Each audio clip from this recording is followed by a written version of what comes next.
Okay, so you actually have up here represented before you, I think, a pretty wide cross-section of the department. So Professor Hawkins does Latin America, both comparative politics, I think, and IR, so we have two subfields covered there. He's written a book on Chile. And he's also our illustrious department chair, and still our department chair. How deep are you into your term? Is this the end of your term? This is the end of my first term. We're deciding if you're being renewed? We are deciding. Did you not send in a memo?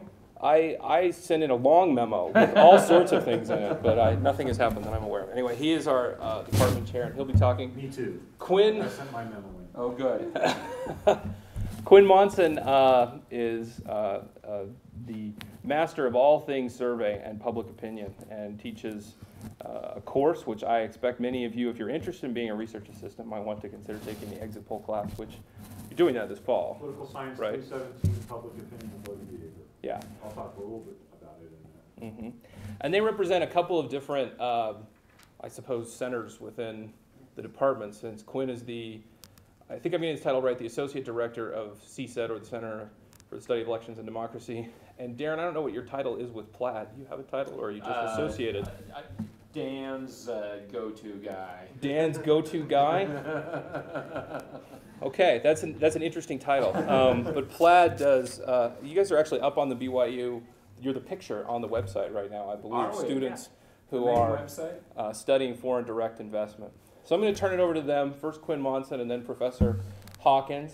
The refreshments are set up in the back. I thought what we do is just leave them alone for a second while they're talking, and then I'll moderate a question and answer period after each one of them are done. And at that point, why don't you just go ahead and help yourself. Maybe we'll take a minute or two to give you a chance to do that. I'm just going to turn it over to Professors Monson and Hawkins. I guess I should say that Professor Monson is here under some duress because his wife is in labor right now. Is that right? No, or quite. Not quite?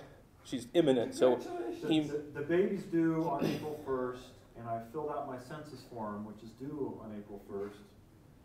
But I've left the critical box blank, waiting to see if we should add a member to the household or not. You're such a good citizen. At any rate, if he dashes from the room, lost our census form, so well, they'll find you. The envelope says required by law to respond. That doesn't affect my wife. if he dashes from the room, that's why we're grateful he could come today. Anyway, Quinn. So I prepared 4 pages of remarks here. Wow. Yeah, it's more impressive in paper than it is in substance. But what I want to cover quickly are the parameters of why you should become a research assistant, and then how to become a research assistant. Okay, so first the why. Let me sell you on the idea that this is good. And I want to do that by talking about it in two ways. One, how it enhances your educational experience, and two, there are in fact some instrumental reasons why you would want to be a research assistant. So let me cover the lofty one first, right? Being a research assistant can greatly enhance your educational experience in a way that I think is better than summer pest control sales for your education. And that's through what I would call, what has been called by many people in education, experiential learning, or learning by doing. And the idea behind experiential learning is that instead of reading books about a topic and you're taking exams on it like we do in so many of our classes, which is a necessary thing, right? You do have to read, and you do have to be evaluated. It goes beyond that. Instead of reading a book about Congress, you spend a semester working in Congress and reflecting upon that experience in an academic sense at the same time that you're doing the work to gain a better understanding of Congress. Instead of reading about political polls, you actually conduct one. And as you read the academic literature on survey research and polling and public opinion, you conduct a survey. And that kind of experiential learning can be very powerful. Can be a very powerful way to reinforce what you do in the classroom and provide you with great benefit to your education. And there's also actually a lot of fun too. It's way more fun than just reading the books and the articles. Okay, so there are lots of opportunities for experiential learning within the political science and international relations majors. And there are 2 types. There are practical-oriented experiential learning and research-oriented experiential learning. And so we have coursework and credit that can be had for both of these. So we're not here to talk about the practical-oriented, but just to tell you what those things are, so you know. The practical-oriented experiential learning things in our department include the Washington seminar, going to Washington, D.C. and doing an internship for a semester, the state legislative internship, things through the Kennedy Center, like the Model UN. I think 20 or so students just left from New York today to do that for 10 days. I mean, what a wonderful way to learn about the UN and about international organizations is to go and be a part of a fake one for 10 days and work through those same kinds of problems, right? Really valuable. The European Parliament internships, Scottish Parliament internships, there's other experiences like that that are very practically oriented, okay? All very valuable. Now I want to talk more about research-oriented experiential learning, okay? One, we have courses that involve doing research. So we emphasize this in some ways in our department through a requirement for a capstone class, where we require you to actually write a real research paper, okay? So you spend all this time reading and writing literature reviews, and some of the classes require research papers and others don't, but the capstone, I think, is intended to make sure that before everyone leaves our department, they have at least one substantive experience where they put together their own research and produce your own research as a political scientist, okay? So that's experiential learning. We have classes like 328, don't groan all at once, right? Difficult class, right? Among, I think, the most difficult, if not the most difficult in our department. But experiential learning at its core, okay? Why? Because you're not just sitting in class looking at equations and memorizing statistics. You are doing lab assignments and working through problem sets and using stata on real data sets, okay? So we do experiential learning in our coursework. The Utah College's exit poll that we do when we do public opinion and voting behavior, Political Science 317, is a very practical, experiential learning oriented kind of class. We actually conduct a statewide exit poll as part of the class. Very fun, very exciting, and hammers home all sorts of principles about public opinion and voting and survey research in a way that you just can't do by just reading about it. You gain a new understanding for measurement error and other things when you actually have to write a survey question and gather data and so on. All right. Well, we also, so beyond the coursework, we also have lots of large grants and projects that involve faculty members and teams of faculty. So the Center for the Study of Elections and Democracy has an active undergraduate research lab where we meet with students throughout the spring and summer and fall and winter to talk about their research and faculty research, and I can tell you more about that in the Q&A. We have the Plaid project that Professor Hawkins can talk more about that involves he and Professor Nielsen and Professor Wilson and several others, right? We have women's stats that Professor Hudson is involved in with others. That is a large data-oriented project that involves lots of undergrads. And then we also have individual faculty research. Faculty get mentored environment grants from the university. Faculty help mentor students on ORCA research grants. And then faculty research at BYU necessarily involves undergraduates. And this is because BYU is fundamentally an undergraduate institution. We don't have large graduate programs. We don't have large graduate programs at all within political science. We have a small public policy program. Any faculty member that wants to get involved in a large-scale research project at BYU has to turn to undergraduates. And sometimes we worry that you're not good enough, but the fact is you are good enough. The best undergraduates at BYU are well prepared and well situated to do it. And you're actually fortunate to be in a department that doesn't have graduate students for that reason. We have to rely on you. You're all we've got, okay? So you should use that fact to your advantage. And basically, what I've noticed, I've been around BYU as a student or a faculty member for a long time. I guess it's more than 20 years, frankly, which is a little daunting. And so I can tell you that BYU as an institution has changed over time to the point now where we have caught a vision institutionally where mentored research, that's the catchword at BYU, is a big deal. There's lots of money to be had, there's lots of money being dedicated to it, and so that means there are lots of faculty members trying to get that money, research assistant, and solidify those skills that in fact are quite valuable in terms of learning to write well and to think well and to analyze and think about data well and so on. Okay, so it enhances your educational experience in ways that I think are difficult to describe and difficult to prove to you without just telling you that this is where it's at, okay?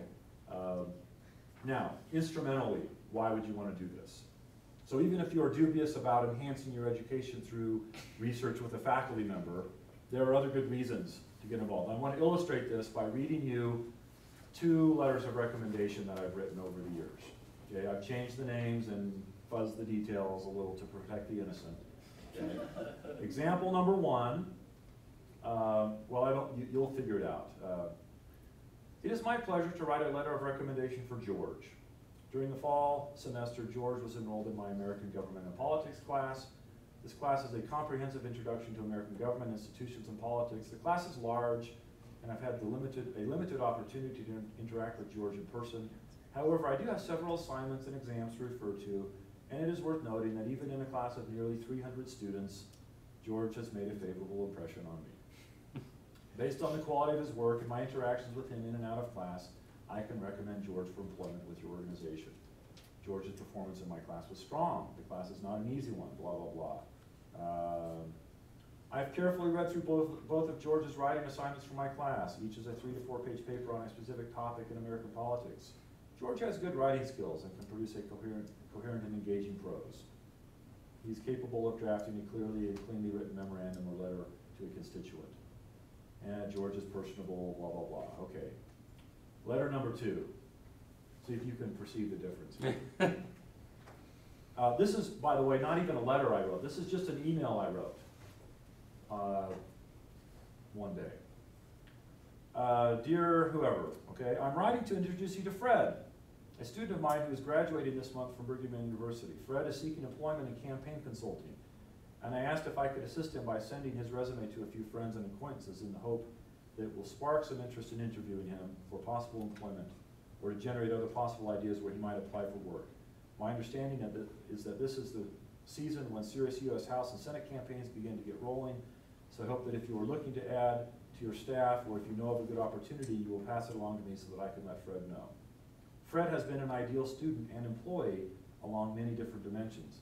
I've worked with him closely over the past 2 years in a number of capacities and have known him even longer than that.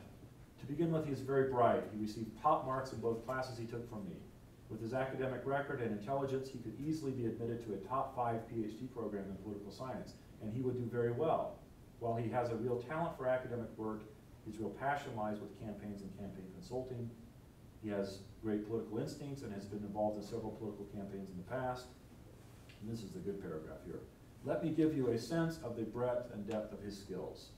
He has significant experience with polling and survey research. This began with his work on the Utah College's exit poll election in the 2000, I won't tell you the year, and has continued through several web surveys that he's programmed and run for me. While his survey skills are first rate, his data analysis skills are also very strong. He has considerable experience with Stata and some experience with SPSS and SAS. He received an A in our department's advanced quantitative methods class and has a good understanding of all sorts of data analysis techniques, including advanced regression analysis. For example, one of my colleagues in political science has some research that has called for the use of hierarchical linear models. Fred took the time to thoroughly learn the technique well enough to use it in this professor's research, as well as present the research here at BYU and at a professional meeting. He has a very good grasp of quantitative methods and has a facility with data and numbers that is unusual for an undergraduate. Fred also has a knack for visual presentation of quantitative and other technical information. And I could go on and on, okay? There's another couple of paragraphs. I'll stop there because I think you get the idea, okay? I can't write that letter for most students because I don't know them that well. So and the first letter is an extreme in the other direction for a student I actually didn't know that well. I knew him well enough that I told them I'd write a letter. But it makes a real difference if you're going on to law school or graduate school or just employment in general, to get to know a faculty member well enough that the faculty member could write that kind of letter for you. Okay? All right, so that's a good idea. Now how to do it. Start early. Okay? If you want to be an RA, most faculty members have research that involves some startup costs. It takes several weeks or even an entire semester before a student can be fully up to speed on a project and can be in a position to really contribute. So faculty look for people who can stay on the job for a couple of semesters or a year or even more, because they don't want to start up again every time and retrain a new student on how they do stuff. So you should think about this early enough in your college career to make choices that will set you on a path to qualify you to be a research assistant before your last semester or your last year at BYU. Ideally, you would qualify yourself with 2 years to go. Now, what does that mean to be qualified? It means identifying faculty members who are doing research in an area that interests you. When you take an introductory class, go meet the faculty member teaching that class and talk about your interest in doing research and ask them what kind of classes you should take in that particular area. Ask about other faculty members who you should be taking classes from and who are doing research in that area that you might like to get to know. Okay? So that you get a lay of the land so that you make the correct choices in the courses that you take. Okay? I would say to quickly take a class or classes from faculty members of interest to you and hit a home run in the class. Not just an A, by the way, but put your heart and soul into the class, into the topic, so that you demonstrate your mastery of the topic, but also that you're intellectually engaged in your studies and interested in research. And then the third thing I would say is, and this is really important, take the core department required courses quickly and do well in them. Faculty in this department that are engaged in empirical research in particular look especially to Political Science 200 and increasingly Political Science 328 as important signals of your overall preparedness to do research. It's not required that you get an A in 200 or 328, but probably not good to get a low B or a C either. Okay? I've hired students that got a B plus in 328 because that means something, actually. It means a lot. It means you know your stuff in 328 well enough. And in addition to those general core courses, look to take courses in that area that you're interested in. So for me, who does American politics, I'd be interested in how you did in 310 and who you took it from. I'd be interested if you took Professor Karpowitz's political psychology class. Be especially interested if you took my public opinion and voting behavior class and did well, right?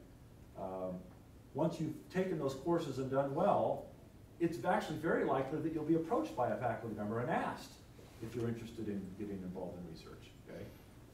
Believe it or not, we hound the people that teach those classes often and ask them to recommend students.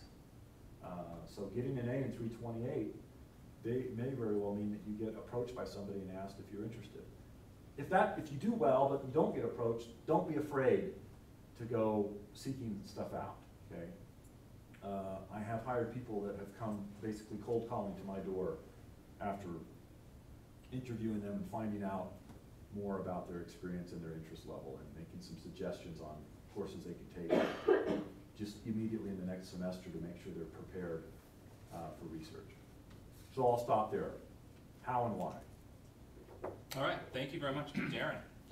Yeah, that was excellent. I mean, I guess I was expecting Professor Monson to say some things I disagreed with, and I don't, actually. So I guess that shows you we're all sort of looking for the same thing, actually. I don't do quantitative research, but I still like to see students who have had 328 because it shows me that you're motivated and you care and that you want to actually take this major seriously and you want to learn the skills.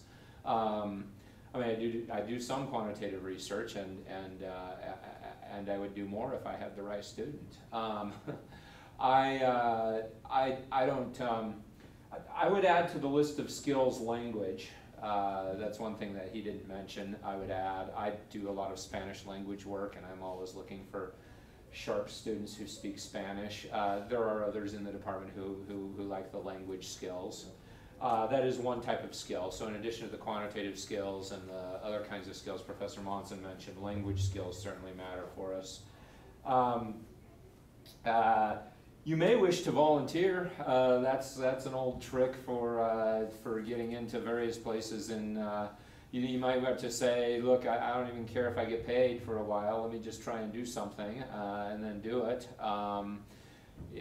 Certainly, if you might have 10 hours a week to spare, if you care enough. And if you do a good job, I bet you will step up to being paid fairly quickly. I can count on one hand the number of students who in my 12 years at BYU have knocked on my door and said, I'm interested in your research. And I think I've hired every single one of them. I mean, that's the easiest thing to do in the world, and nobody does it. Figure out whose research you're interested in and go tell them you're interested in their research. And have a good reason why, right? You can figure that out. You can go to our websites. You can even go look at a couple of our publications, right? You can screen people based on titles of publications, read something or other. That would be incredibly impressive, and no one does it. So in addition to those sorts of things that he said, I would suggest those. I would also suggest Professor Monson talked about the importance of doing all the core classes. I qualify that slightly, and here I'm going to get in lots of trouble with the Advisement Center and everybody else. But I would say postpone an intro class or two and get in some upper division classes earlier, right? I mean, if it's a choice between taking, we have lots of introductory courses in this major, 110, 150, 170, 200, 201, 202, 328. You spend all your time doing those as a freshman and sophomore, pretty soon you're a junior, and pretty soon we don't want you because you're close to graduation, okay? So postpone a couple, not 200, not 328, postpone a 170. You don't have to have it early on. You can take an upper division 376 class or an upper division 372 without having an application that has them reveal some important coursework, success or not, has them attach a transcript, has them attach a writing sample, and has them attach a statement of interest about their own research interests. Well, that's a lot of information that we can work with. Yeah. It's not on the department form. I know Professor Hawkins needs to go to a class at 1 o'clock, right? So yeah. You may be slipping out in a second. Minutes. Yeah, I see a couple more hands. So let's see if we can take some quickly, I guess. You were in the back, you were first? Or? I know that Dr. Brown last semester heavily used the department applications when he was going to hire a research assistant, and was deeply disappointed that the applicants did not have the coursework that he wanted. Yeah. I.e. no 200, no 328. Yeah. Okay. Just to throw that out there. My question is just how would I go about, first of all, finding here's the list of research that's going on right now, here's something that's maybe coming up. Is there where would you suggest I go to find it? Faculty members update at least once a year a curriculum vitae, a resume that lists all of their publications and current research papers and stuff they've done during the past year.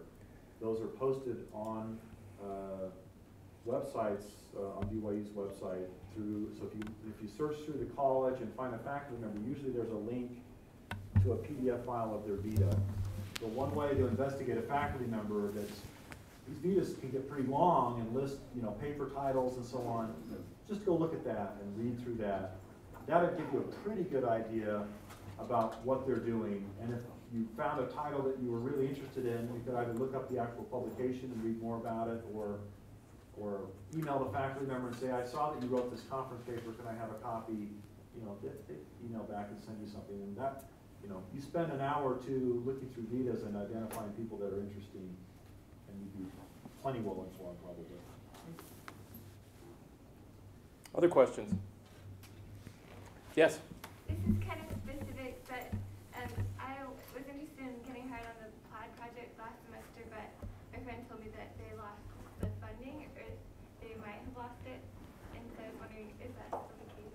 Yeah, we're currently out of funding, and but we seem to be getting more, but when that will come in is an open question and something I fret about daily. So you're welcome to email me from time to time and ask once a month or so. Let's see what the update is. That's fine. Almost every faculty member has some discretionary funds to hire a research assistant. So. Yeah, So yeah. even if these big projects Yeah. are not funded, we all have a little something that can hire somebody for a little bit. Yeah. I mean, I have a pool of money. If somebody comes in and says, I'm super interested in your research and I'm interested in pursuing this, and I've taken a couple of classes, I always have a little money to hire somebody. Thanks, Darren. I know you need to go. If you want to hang around because you had specific questions for Professor Monson or me, I suppose, feel free to come see us. We'll be up here for a few minutes. And take a brownie to your friends, obviously. Don't all the stuff they missed.